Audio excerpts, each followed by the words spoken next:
कैसे कह सकते हैं कि आप हिंदुस्तानी नहीं है? देखिए, लेकिन हमको ब्रेन वॉश करके कहा कि तुम हिंदुस्तान से नहीं हो, तो we are an artificial entity.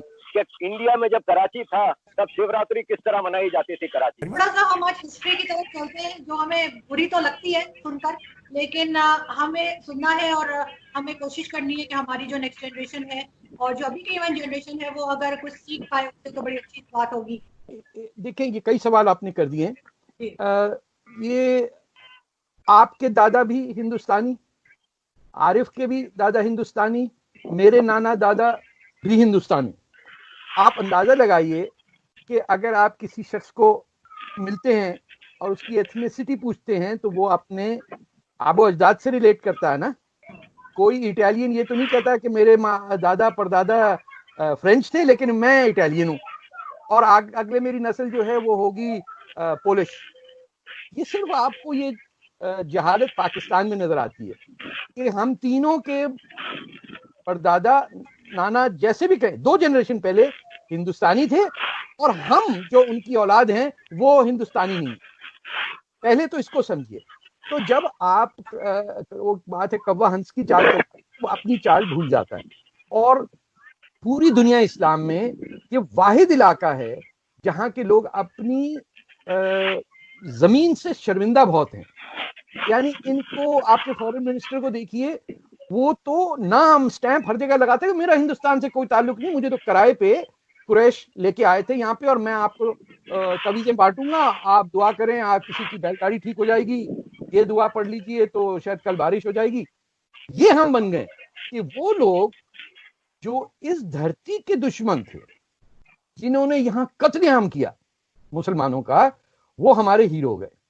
जिन लोगों के साथ हम पैदा हुए, बड़े लिखे कई जनरेशन से, अब आरिफ जो हैं ये इनका सिंध से या आप समझे मेमन बरादरी से ताल्लुक है ना आपका आरिफ भाई, तो या गुजराती या मेमनी बोलने वाले लोग को अब एक कंप्लीटली डिफरेंट आइडेंटिटी से बोलना पड़ता है ना। आपका ताल्लुक भी, आप शायद इलाहाबाद से हैं या यूपी से हैं, आप कैसे कह सकते हैं कि आप हिंदुस्तानी नहीं है? देखिए, लेकिन हमको ब्रेन वॉश करके कहा कि तुम हिंदुस्तान से नहीं हो। जब आपको जमीन से उखाड़ दिया तो आप कहीं के नहीं रहे। इंडोनेशिया में किसी को शर्मिंदगी नहीं कि वो जावा का है या सुमात्रा का है या मले का है। आपके मलेशिया के जो प्राइम मिनिस्टर थे महातिर मोहम्मद, उनको कोई शर्मिंदगी नहीं कि उनके दादा जो थे वो पश्तून थे और उनकी अम्मा जो थी वो मलेशिया से थी, तो वो मैले कहलाए। श्रीलंका में किसी को नहीं तकलीफ है कि वो कहाँ के हैं।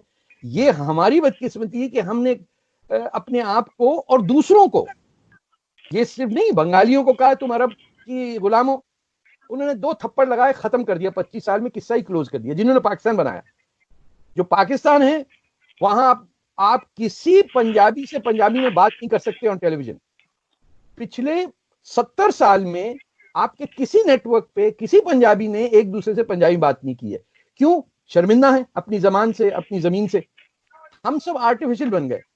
हमारा कल्चर हो गया नाजवा नंबर 1, नंबर 2, पापोश नगर का अलग, गुरु मंदिर वाले अलग, इस्लामाबाद वाले अलग, रावलपिंडी वाले बिल्कुल अलग। तो we are an artificial entity. और ये हमारे हिस्ट्री के अजीज की छोटी सी किताब है, मर्डर ऑफ हिस्ट्री, वही पढ़ लें, दैट इज इनफ। लेकिन आपको नहीं पढ़ाया जाएगा। और सबसे दुख की बात है कि जितने पाकिस्तानी पढ़े लिखे होते हैं उतने ही ज्यादा जाहिल होते हैं। हमारे यहाँ सिंध में आके कह रहे हैं कि मीरपुर खास की जबान जनाब उर्दू होनी चाहिए। पास में देखो, अमरकोट का नाम उमरकोट कर दिया। आप अंदाजे लगाइए, पाकिस्तान का एक ही शहर हिंदू मेजॉरिटी था, भुट्टो साहब के जमाने तक वो अमरकोट कहलाता था, उसको उमरकोट कर दिया। वो जो कल्चर था हमारा कि उमरकोट के पास हिरन मिलते थे, 71 की जंग में पाकिस्तान के फौज ने आके उस इलाके से हर हिरन को, ये सॉरी हिरन नहीं, मोर खाली कर दिया, खा गए सब।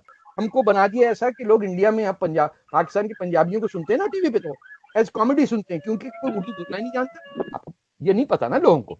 जब एक ही सूबे का आप इलेक्शन होगा, जब मेजोरिटी मुसलमान जहां रहते हैं वहीं का शहर होगा ना पाकिस्तान का कैपिटल। आपने कराची को बनाया जहां हिंदू मेजोरिटी थी, आपने कहा नहीं ये कैपिटल है और यहाँ उर्दू जबान होगी और हिंदुओं को निकाल दो, बाकी सारे अनपढ़ हो गए। पूरे हिंदुस्तान में एक जगह मगरमच्छ रहते थे, वो मंगो पीर कहलाता था। आपने उसको ऐसा क्लीन चैप्टर किया, उन्होंने कहा भाई लखनऊ नहीं है और अगर बगदाद नहीं है तो भैया ये क्या हुआ। उन्होंने कहा मगरमच्छ को तो जानते, वी डिस्ट्रॉयड एवरीथिंग। हमने तो वो हिंदू टेम्पल है जो एक मड वल्केनो है, नानी का मंदिर कहते हैं उसे बलूचिस्तान में, मैं नाम भूल रहा हूँ, महलाज कुछ ऐसा है। We eradicated that,